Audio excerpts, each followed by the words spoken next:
So welcome, Saarth.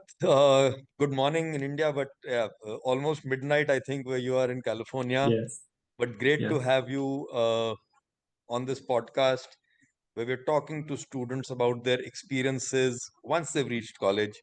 So, Saarth, why don't we start by telling the audience where you are, what are you studying, and then we'll get into a wide range of topics for our conversation. So I'm studying at UC Davis in California in the US, and I'm studying computer engineering, and I'm trying to also get a math minor. Lovely. Computer engineering and maths. I mean, that sounds like the dream for almost everyone. Ki study computers and the big bucks are waiting for you.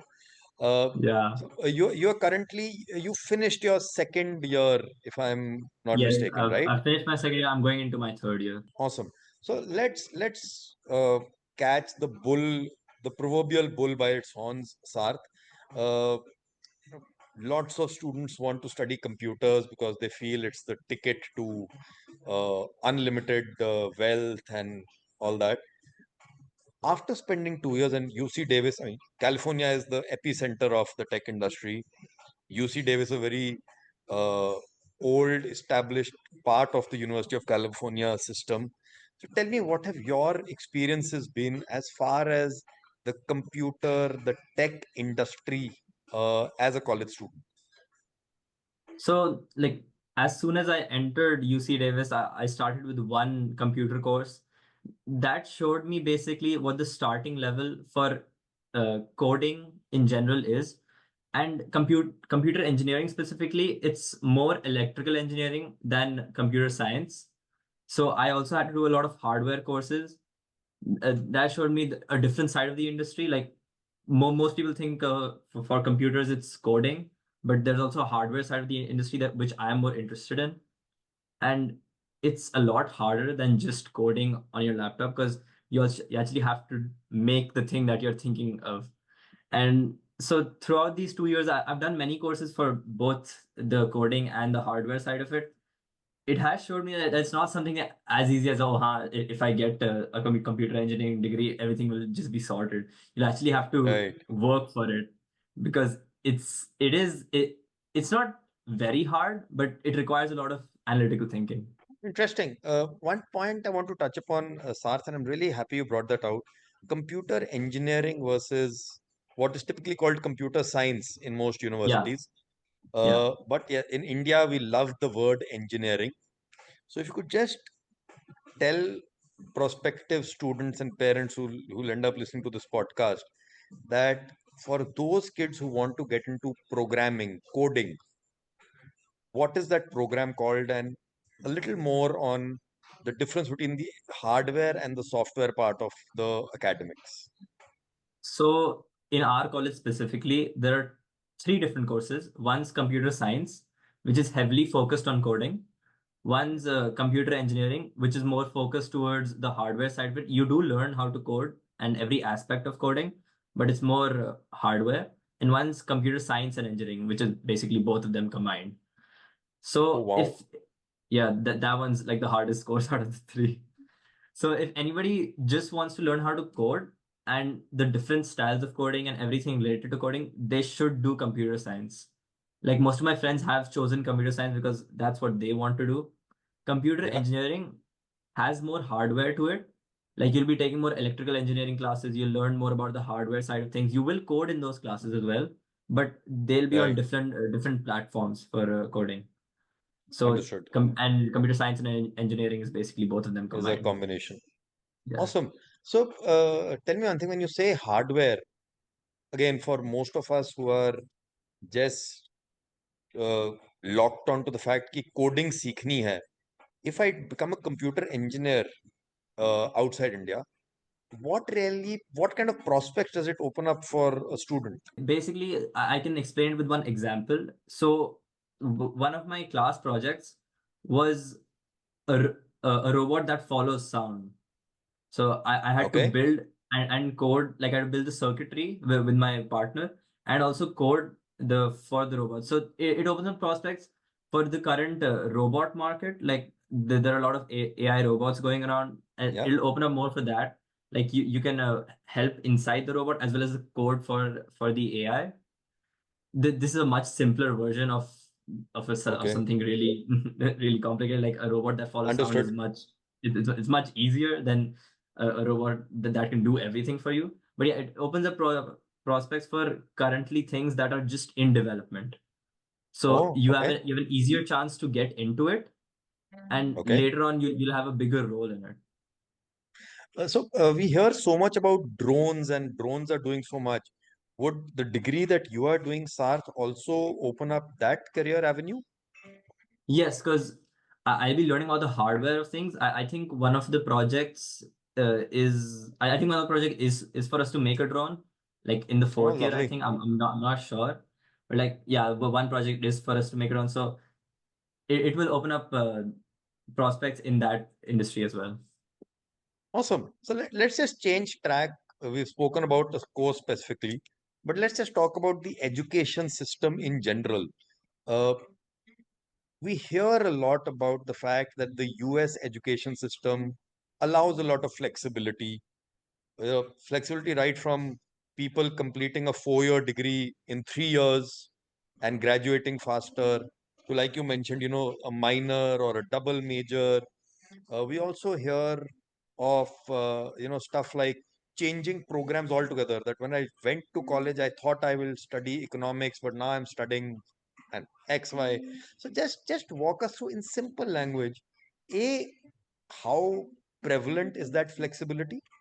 And B, is it actually easy for a student going from India, from an entirely different education system, to reach there, be able to understand it, and then take a proper decision about something like this? Or is it super complicated and most people don't even get into it?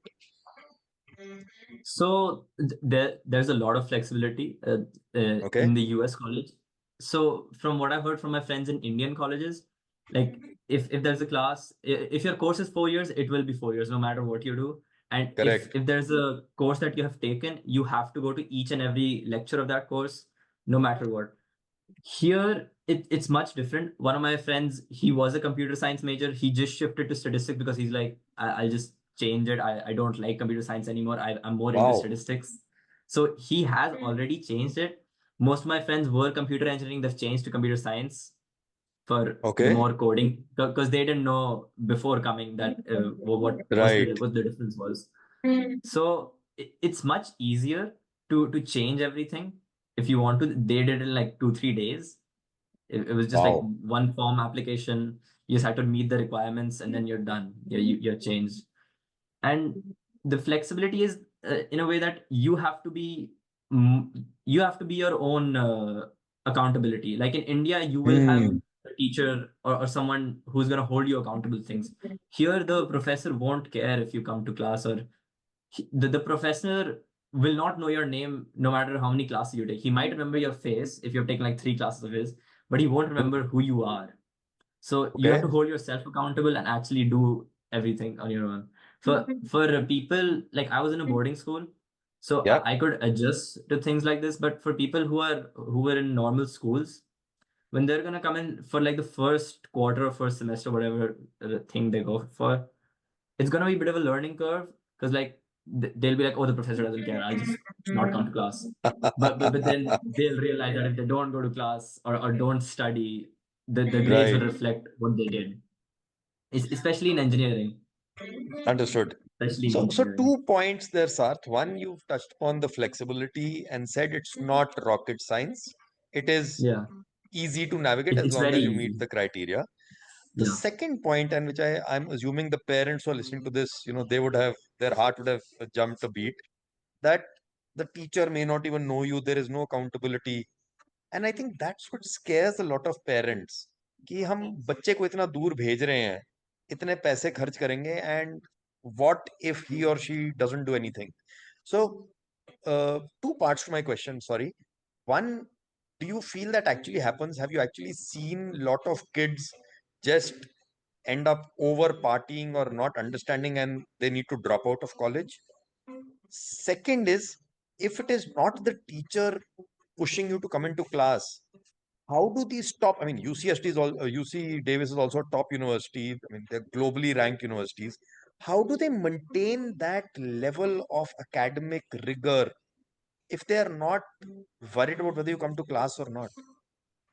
So in colleges like UC Davis, when I first came in, they told us that the international student rate was only 6%. I couldn't believe that, but like a lot of people did have like green cards and all, so they Okay. didn't count as international students. So you are competing with people who already know about the system, who have lived inside the system. Oh, okay. So they know that they have to hold themselves accountable, or else it it won't go according to what you Understood. want. And the thing about the teacher not knowing you and all, it's basically, if you do over party, your first exam, you will realize that you have done it wrong. Because if the exam is out of 100 and you're getting 60 and the class average is 80, you'll realize that Ah, you have done something wrong in that time period. And you can recover from that. Even if one exam goes wrong and the other two go right, you can easily recover and get like an A in the class. right. So as long as you realize right before the tipping point, Hmm. everything will go smoothly.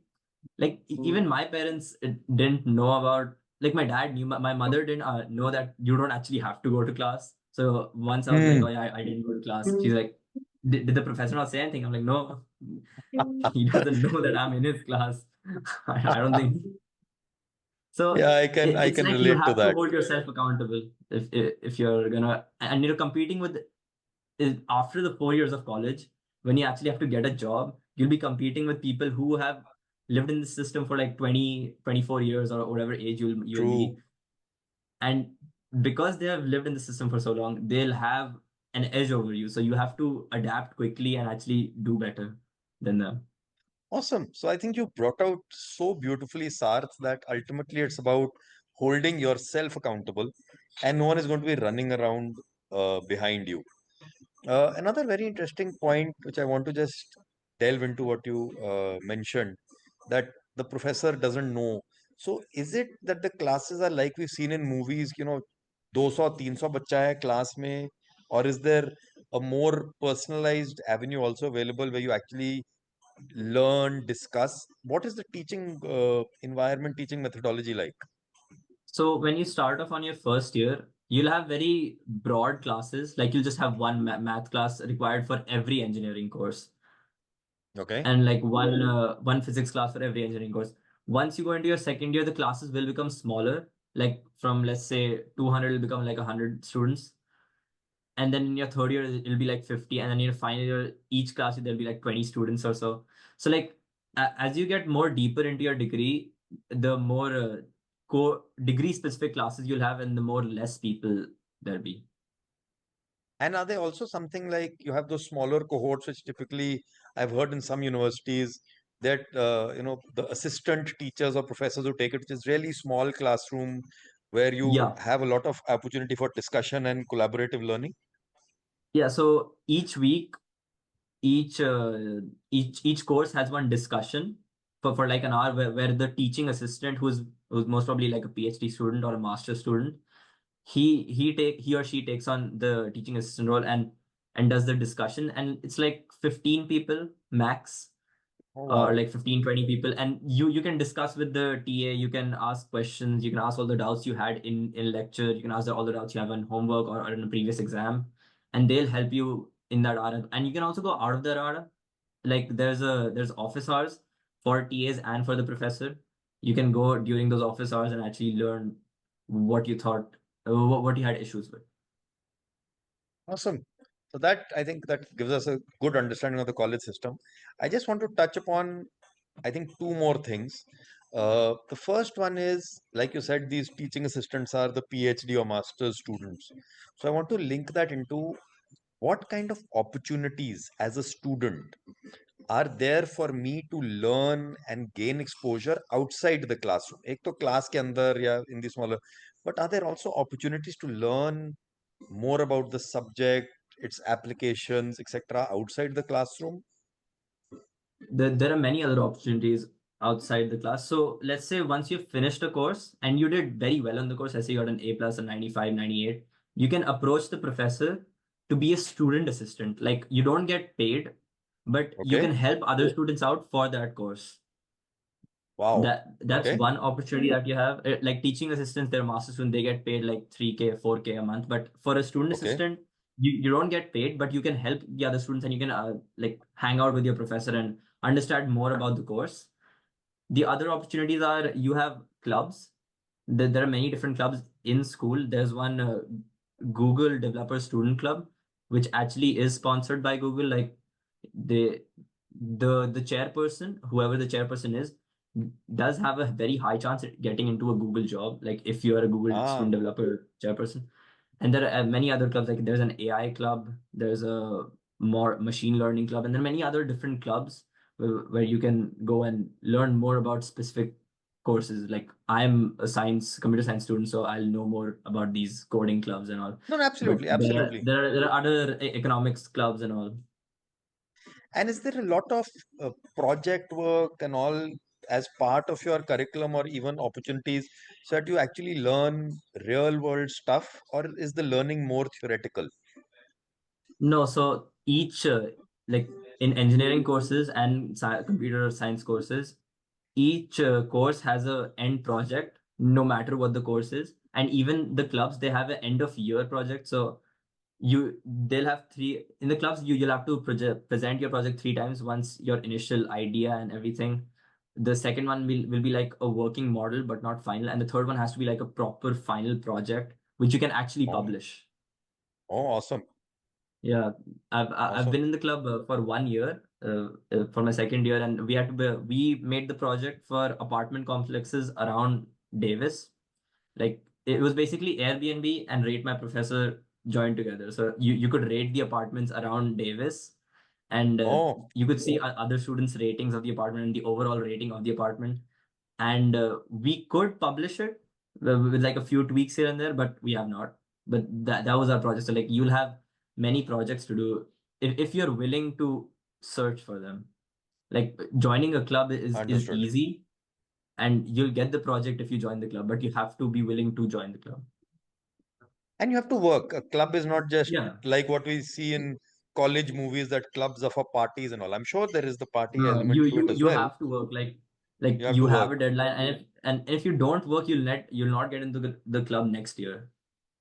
Hmm. Like the club leaders will be like, you didn't do shit when you were in the club, so just don't come. And Awesome. he So again, the system is teaching you life skills. The system is making you hold yourself accountable. Before I get Yes. into, part-time jobs and all this, that is something that a lot of people are always talking about. I want to spend a little more time on clubs and all. So while you said since you're an engineering student, you're more familiar with those clubs, but any idea of in a place like University of California in the system and other top universities, what is the kind of clubs? Are all clubs purely academic, or they also have other kind of clubs, societies? I mean, what So stops me from getting but homesick and saying, "Sorry, mom, I'm coming back home"? So, so what all happens in well, college? during my first like club fair that we had, I went there and I saw like 100 or 150 different clubs. Like Wow. some of them were academic, some of them were like sports clubs, some of them Okay. were just clubs for like passion and for interests. So Oh, lovely. there are many different kinds of clubs. It's not just purely academic or purely sports. If you have anything that you're interested in, like there's an art club, there's some animating club, there's a 3D modeling club. There are many different clubs. If you are interested in something, there is a club for it. Awesome. And speaking of art, I remember that you have that artistic gene as well. So, have you Yeah. kept up to date with that, or have you got so involved in studies ki wo reh gaya? No. So basically, I have this eye has to be my favorite eye that I've ever drew. Wow. You have a career This in one. horror movies, Sarth, after this. Wow, that is so realistic, man. And most of my big canvases are at home, but I have like these two jerseys. That one's a jersey, one's a hoodie. Oh, these you've drawn, or these are like Yeah, printed, or what? these are drawn. All of these are drawn. Like they're drawn By with pen. hand. Yeah. Wow. Super. So, what I'm drawing, what I'm taking out from this, Sarth, is that even though you're at one of the better universities globally. The program you're doing is a demanding program. You still have time to follow your passion, follow your interest. And I Yeah, think that's a super thing. you will always have time to do what you want if you manage it nicely. Like not perfectly. If you just manage it normally, you'll have time to Yeah. do everything you want to do. And talking of management, I think what it's midnight for you as you're talking, Yeah. and it is the middle of the week. So I'm assuming you have classes tomorrow morning. So how many of Uh, hours of sleep are you going to get? so since I have summer school right now, I only have one class that is just 3 times a week. So I don't have a lot of load. Mostly like if this was a normal quarter, I would sleep by 2 and wake up by 9 or 10 and just go to class, shower Oh, and that's brush and eat. I'll have a lot of time. Like I'll get my 7 8 hours of awesome. sleep. Awesome. So just a quick minute on summer schools. What really are summer schools all about? Because that's a term we are not very familiar with in India. What do these do? How do they work? Why are you taking it? Just tell us everything you can. So summer schools are basically you can complete courses that you normally do in your like my college is a quarter system college. That means that'd be three quarters in a year. So you can normally in summer schools you can do whatever you want to do in a normal quarter, but in half the time. So a normal quarter is 10 weeks. One summer session is 5 weeks, and there are two summer sessions. So for anyone who Wow. wants to who's lagging behind in the number of units that you have to complete, you can do it in this summer session, and you can do like one. You can do as many classes as you want. Mostly people just do one or two classes, and you can complete. You'll get the course credit and the course grade, but you'll have half the time and more assignments, but you'll get everything that you have to do. So it helps you either catch up or it helps you move ahead. So that what we were talking about earlier, Yeah. that people instead of graduating in four, graduate earlier. So those are perhaps Yeah, if you students want who to make graduate use earlier, you of can the also do summer. summers. Oh, Yeah. lovely. Awesome. All right, that's interesting, Sar. And now let's come to, the part-time work because financials is a consideration for most people. So tell us realistically, how does it work? Because we hear stories of people saying, Kiji, we worked at the, fast food outlets and all that. So really, what does it seem for like an international student? You're coming into a new system. You're obviously going to take time to find your feet. How does part-time and I know for University of California you have massive campuses, so it's not as if you can just walk across the road and get a job at a restaurant. So what happens? How do part-time jobs work? So for international students specifically, you can only get on-campus jobs. You can't get like you're not allowed according to your visa to get a job outside campus. And since my university is so big, there are many different local restaurants inside the campus and like coffee houses and different. You can also work for clubs and you'll get paid to work for those clubs. Like Lovely. there's an entertainment club which manages all the entertainment on campus. Like if there's a concert or if there's something, you can work for that club and you'll get paid for working there. So and Oh, the lovely. application process is not hard. You just have to go on the website. There's this website for specifically Davis.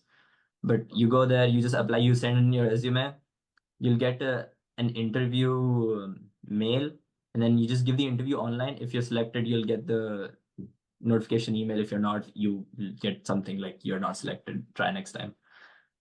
All right. But it's not just restaurant jobs. You can also apply for things that actually matter. Like there are jobs for orientation leaders. So like new students coming in, you can be the orientation leaders for like one group, and you'll get paid. I think for our college, it's 1K or something like that. If you can also apply for like festivals, like our college specifically has something called Picnic Day, which is our most famous festival. You can apply to work during that festival. You'll get paid according to whatever you're doing. So there are many different jobs on campus that you can get. Oh, It's not lovely. So you're just saying fast that food restaurants. there are opportunities depending on what you're Yeah. looking at as a student. Lovely. Uh, Before I wrap up, Sarth, just a couple of things about you personally. So one, like you mentioned earlier on, you have been in a boarding school. So comparatively settling in may have been easier, but still you must have faced some challenges in initially. What are the kind of challenges you faced or you saw kids around you facing? So yeah, since I was in a boarding school, adjusting to something like this was easier. I was living on campus at the time. I just had to go to my room, go to the dining hall, go to class. Like it was very similar to a boarding school. The Hmm. challenges that I faced were like this was not my country. I had to Right. adjust to the rules of this country, especially like if the first thing that I remember is my dad rented a car for like the week when he was here when I was moving in, and I was sitting in the passenger seat and I was giving him directions. In India, it doesn't matter when you say go left. Like if you're at the light and you say go left, you can go left. But here you actually have to follow the lanes. So Yeah. Okay. as soon as we sat, we reached the light. And I was like, yeah, you have to take a left turn. He's like, we're in the right lane. We'll have to take a right turn no matter what we do. So we had to take a long detour and then come back to the same light. And then I was like, oh All yeah, right. we have to take a left. So some things are different because this is Okay. a different country. But I adjusted quickly to it, and most of the people around me did too. Since you are living here 24/7 and you are alone, so you'll have to adjust quickly, or else you'll have problems if you're not adjusted. Hmm. But at the same time, you are on campus for the first year, so not many problems will come. It'll just be up and down. So are you still on campus, Sarth, or have you moved off campus? No, so I've taken an apartment off campus. I use the bus to go on campus.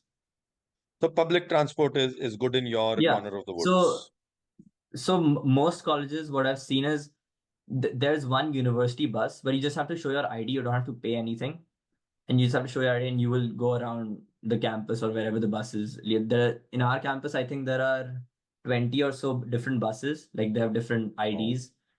They're letter specific. So the bus I take is like the V. I just show my ID. They take me to campus, come back. So most colleges have like public transportation. Like most lovely, big campus lovely. colleges. And have you had an opportunity to travel around California and the US while you've been there, or has it been all study and no I play? have, I, You I have? have, I have. I've been to New York, Orlando, and I've been around San Francisco a lot and And Sacramento. these are pure chuttis, or this was with college friends, or was it a bit of hunting for opportunities that what may come after? What were these travel? No, What was this travel about? so when I went to Orlando, I just went to visit an aunt of mine. Same with San Francisco. Sacramento, me and my college friends just keep on going because it's like Okay. 20 minutes away from us. So we just Ah, lovely. go. And New York was, I had a 14-hour layover in New York, so I just went out and explored. Awesome, awesome. One question that my team at office will kill me if I don't ask you. We have a lot of kids going to the US and UK, Sarth, and we always hear that the education ecosystem is very different. So, do you have a first-hand opinion, first-hand experience of that friends who may be in the UK? And is there a difference, and what to your mind are the top one or two differences in the top colleges of US versus UK? I sadly do not have anybody who I know who is currently in a UK college. But if I see the difference between US and India, like the study system is not that different. You have to study. Like studying doesn't change that much. You'll have a Correct. teacher or a professor who will teach you. You go to class, you take your notes, you come back, you do your homework, you do your assignments. Like it's not that different from school. It's just that you're Right. you're holding yourself accountable and you're doing everything on your own instead of like your parents being on your head or your teacher being on your head or someone else being over your head. And I think that's a huge learning for a 18-year-old. Yeah. Yeah. Especially Awesome. if you're getting into like if you're going into the US, you will be going outside into the real world in your third year. Like you'll get an internship, or your fourth year you'll try and get a job. Holding yourself accountable is very important during this time, because if you don't learn to hold yourself accountable, later on in life will be much harder for you. It'll be much harder. Right. So what message would you have, Sarth, for a 17, 18-year-old who's in class 11, 12 right now back in India and who's aspiring to study at one of the top universities globally, whether US or elsewhere? What one or two pieces of advice would you want them to pay heed to so that this entire journey becomes smoother, etc.? So the main thing I would like to tell them is you have to be sure about coming to the US. You can't change your decision last minute. Like if you're in 12th and you've been studying for IIT and then you're like, oh, I can't do it. I'll just change and I'll go to you. Hmm. Then you won't get what you want. If you want to come to the US, you'll have to be sure since the start of 11th, and whatever activities you do, it doesn't matter more about the activity, it matters more about what you learn from the activity. True, true. Like you can say I went and did this expedition, I went and did that, but if you don't learn anything from it, the university won't care if you went and did whatever you did. As long as you learn something from it and you can express your learning, that will be much more beneficial than the actual activity. I'm so glad you said that, because that's something that we try and explain to all the students that we mentor and counsel for this journey, that it is the learnings and experiences that count. And thank you so much for highlighting that, Sar. So that's one. Anything else that you'd want them to know of as they prepare for the journey? Because it is a huge shift. It is a leap into the unknown, as it were. So how can they make it easier for themselves? What kind of support system should they look at? I'll just tell them to like not take that much tension, because no matter whatever you're thinking, you will find people like you, or like people who you're looking for when you're in college. Because a US college is like my college is like 36,000 people. You Wow. will find your group of 10 in 36,000. There's no way you won't find your group of like 5-10 people. Like True. it might not be the first day, it might not be the first week, but within your first semester quarter, you will find a group that you gel well with, and that will be like your main friend group or your main support group or whatever throughout your 4 years. Like Awesome, to Sarth. I not worry think, about not finding people. all right. Awesome. Awesome, Sarth. Thanks so much for sharing, uh, a brief peek into life in the US, life as a student who's getting into a new system. We've spoken about the fact that how the teaching methodology, while it may be different, really helps you grow as a student. Also, the fact that jobs are there, or part-time jobs, and the opportunity to really grow beyond the classroom, and also some of the challenges that a student may face. Thank you so much, Sarth, for taking the time out. Thank you. And it was really a pleasure having this conversation with you, as it has been a pleasure knowing you over the last 4 odd years since we, Yeah. we we first spoke and your journey to college started. Thanks a lot, Sarth, and Thank you so much. thanks once again for taking the time, and all the best with summer school. Thank you. Bye bye. Bye.